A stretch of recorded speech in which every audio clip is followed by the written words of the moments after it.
Bunaqa balkonni o'zini muxlislari bor. Xuddi menga o'xshab ochiq balkonni kim yaxshi ko'rsa, kommentariyada fikringizni yozib qoldiramiz. Bugun shunaqa ochiq balkoni bor uyni ko'rsataman. Bunaqa balkondan bir emas, 2 dona bor bugungi uyimizda.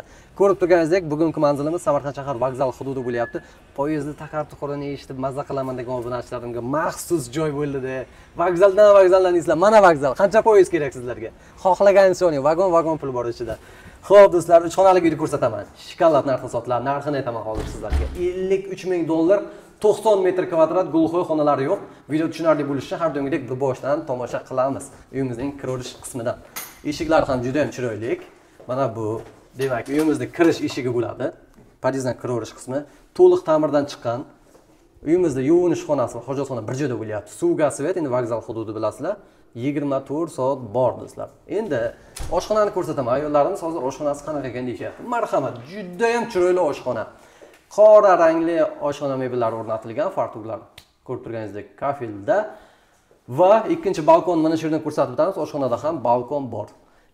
Uyimizda issiqlik moslamasi, duv, konturni katyol, hamma xonada radiator batareyalar o'rnatilgan. Eshiklar juda ham zo'r. Romlar esa Aquaplast 2 xavflik patologlarni ko'rsatdingizmi? Juda ham chiroyli. Xo'p, gulxo'y xona yo'q do'stlar. Yangi domlarda bilasizlar, ko'pchiligida gulxo'y xona bo'ladi. Bugungi uyimizda gulxo'y xonasi yo'q. Mana bu uyimizning mehmonxonasi bo'ladi. Stol bemalol qo'yib olasiz. Juda ham katta, keng, yorug'.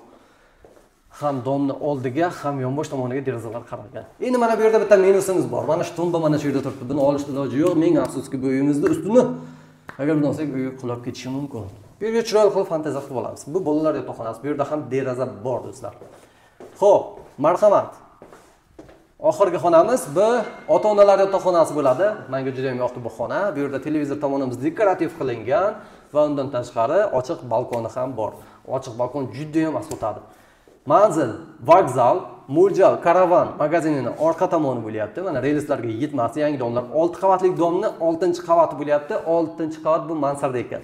Lekin plita yo'q, plitani o'rniga 3 qavat qilib uteplit qilingan va mana shunday tekis qilib xuddi plitadek qilib qo'yilgan.